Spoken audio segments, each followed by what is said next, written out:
일단 오늘 아까 저희가 표 계산을 좀 해봤었는데 표가 좀 애매하게 좀 발생을 해가지고 어느 쪽에서 이탈표가 있는지는 아마 여러 얘기들이 감론을박이 있을 거지만 아마 끝까지 오리무중이지 않을까 싶은 생각이 좀 들었고요.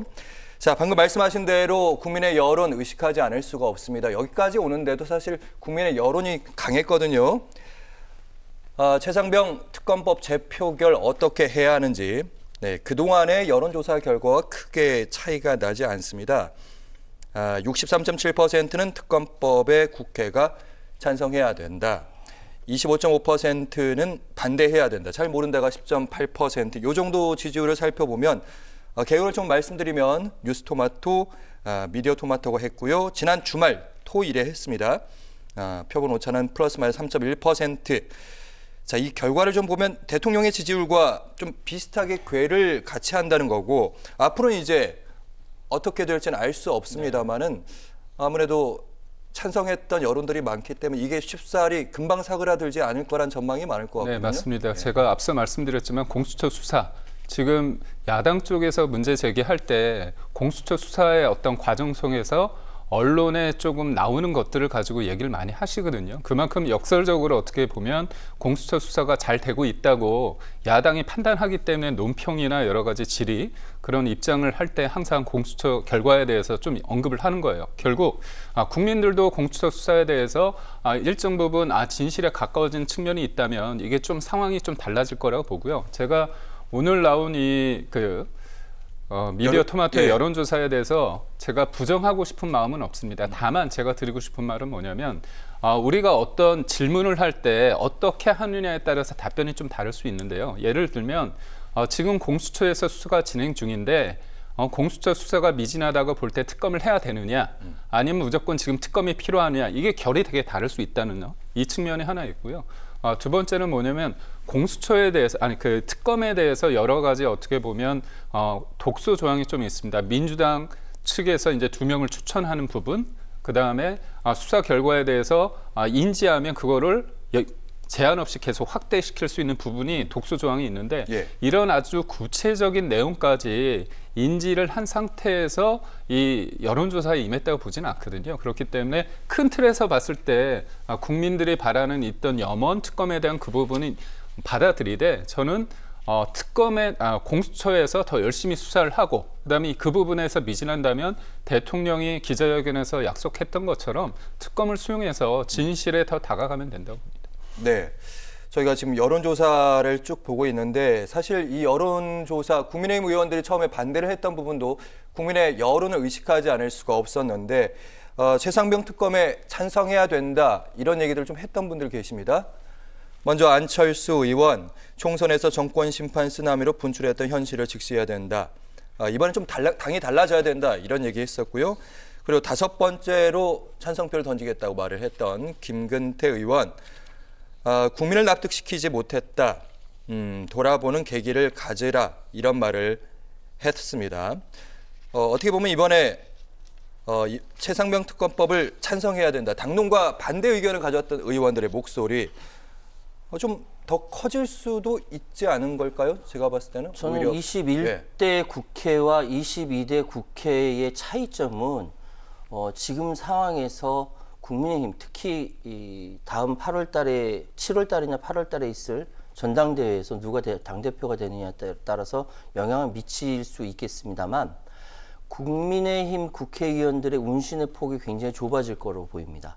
지금 안 그래도 영남자민련이라는 소리를 듣는데 지금 당내에서의 균열 현상이 굉장히 큰 걸로 알려지고 있어요. 특히 서울 수도권 물론 우리 김기영 부대변인도 수도권 출신이시지만 인천까지 포함해서 충청까지 포함해서 가지고 있는 이 지역위원장들과 영남 쪽의 당선자들과의 균열이 굉장히 크다라고 제가 알고 있어요. 그래서 이 안에서 22대가 시작이 되는데 더군다나 22대는 야권이 훨씬 더 강력한 야권이 등장하는 상황이란 말입니다. 그런데 이 상황에서 과연 지난 선거 때 당정의 수식적 위계관계가 전혀 해소되지 않은 상태에서 22대에도 그렇게 가게 된다면 자멸할 수밖에 없다. 그래서 22대는 훨씬 더 국민의힘 의원들 내지 지역위원장들의 목소리가 용산 대통령실로부터 훨씬 더 이격되는 목소리가 나오지 않겠느냐라고 생각이 됩니다. 네, 국민의힘 내부에 후폭풍이 몰아닥칠 수도 있다 이런 말씀이신데 최근에 봤던 당정관계 재정립해야 된다 이런 얘기들이 많이 나왔습니다. 윤석열 대통령도 얘기했고 비대위에서도 많은 얘기를 하고 있는데 이번 최상병 그 특검법이 어쨌든 부결이 됐기 때문에 지금 반대하겠다는 이탈하겠다는 의원들의 목소리가 더 세질 것 같고 또 여기에 대한 민심이 어쨌든 최상병 특검법을 통과를 찬성하는 쪽이 좀 더 많았었기 때문에 그걸 등에 업은 측면도 있을 거고 그러면 이제 국민의힘 내부에서도 이제 용산 대통령실과 우리 관계 제대로 정말 가야 되는 거 아니냐, 우리 목소리 내야 되는 거 아니냐 이런 얘기 더 커질 수 있는 것 같아요. 그러니까 저는 이제 대통령과의 어떤 차별점, 차별화 그런 부분이 어떻게 보면 이번 민심 총선의 민의라고 판단하는 부분도 있겠지만 어떤 부분은 여야 협치 이게 더 중요하다고 민생을 위하는 것이 더 중요하다고 생각할 수도 있다고 보고 있고요.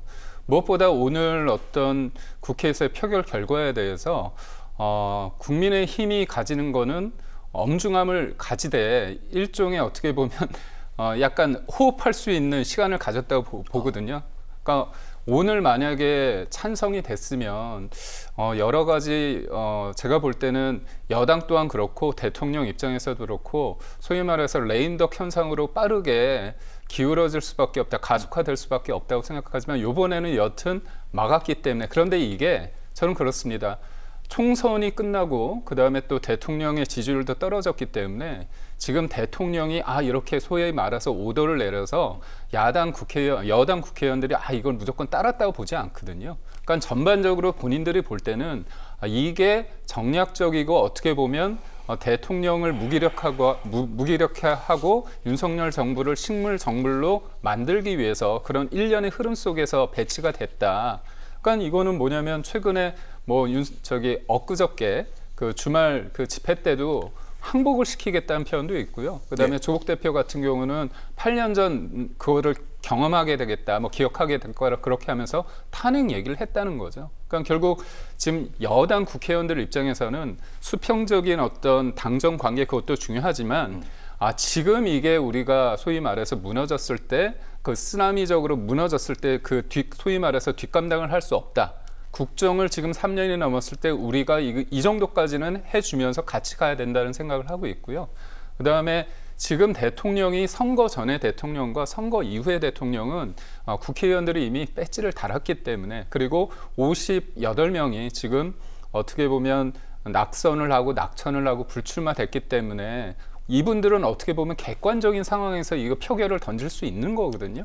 그럼에도 불구하고 이렇게 했다는 부분에 있어서는 저들이 주장하는 그러니까 진실 규명이란 것들이 다분히 좀 정치적이지 않은가 이 부분에 대해서 공감대가 형성됐기 때문에 저는 됐다고 보고 다만 이 부분에 대해서 국민들의 어떤 그 바람, 특검에 대한 바람 그런 부분이 있기 때문에 이 부분에 대해서는 엄중하게 받아들이고 어떤 발언이든 다음에 특검을 대하는 방식이든 그래서 전 특검에 대해서 지금 여당이 수정된 내용을 가지고 야당과 협의해서 새로운 특검안을 낼 수도 있다고 봅니다. 예. 그러니까 방금 OBS 밑에 자막에 부결이 됐음에도 웃지 못하는 이렇게 나왔어요. 네.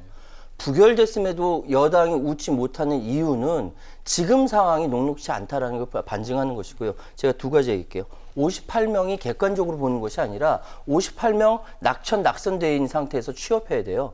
공기업이라도 가야 됩니다. 그런 상황이 객관적으로 있다라는 건 먼저 말씀드리고 또 한 가지 조국 대표가 탄핵을 이야기했지만 예전에는 탄핵이라는 탄자조차 올리지 않았다가 지금 나온 거예요. 왜냐하면 이전에 탄핵이라는 이야기가 나왔을 때 그 들이닥치는 역풍을 감당하지 못했기 때문에. 그런데 지금은 공공연하게 탄핵이라는 이야기가 나와도 역풍 걱정을 하지 않습니다. 이 이유는 뭐냐면은 지금 국민들이 그만큼 분노하고 있다는 것이 분노 기지가 가득 찼다라는 것을 몸으로 느끼고 있기 때문에 그렇습니다. 즉 다시 말씀드리면 이번에 부결됐으나 22대에 가서 방금 말씀하신 것처럼 우리 김기경 부대변인 얼마나 합리적으로 얘기죠. 같이 합의해가지고 해도 된다. 맞습니다. 그래도 되는데 과연 22대에 그렇게 될 수 있겠냐. 21대가 안 됐는데 이런 생각에 22대에선 더 강력한 야당이 등장해서 특검법으로 이 문제를 처리할 것이다 라고 생각하는데 우리 대변인 당으로 돌아가셔서 우리 합의해서 합시다라고 제안 좀 해주세요. 사실은 김기영 부대변인도 전 부대변인도 이 얘기하셨는데 차라리 우리가 특검법 수정안을 내자. 네. 정정당 이 얘기는 아마 최재형 의원도 같이 했던 것 같고 하태경 의원 아까 말씀하셨는데 여기 아예 국정조사로 가는 사안 아니냐 이렇게도 얘기하는데 어쨌든 부결이 됐기 때문에 뭐 대통령실도 마찬가지고 국민의힘도 또 뭔가 국민의 여론을 달랠 만한 뭔가가 필요해 보이는데. 그러니까 결국 그렇습니다.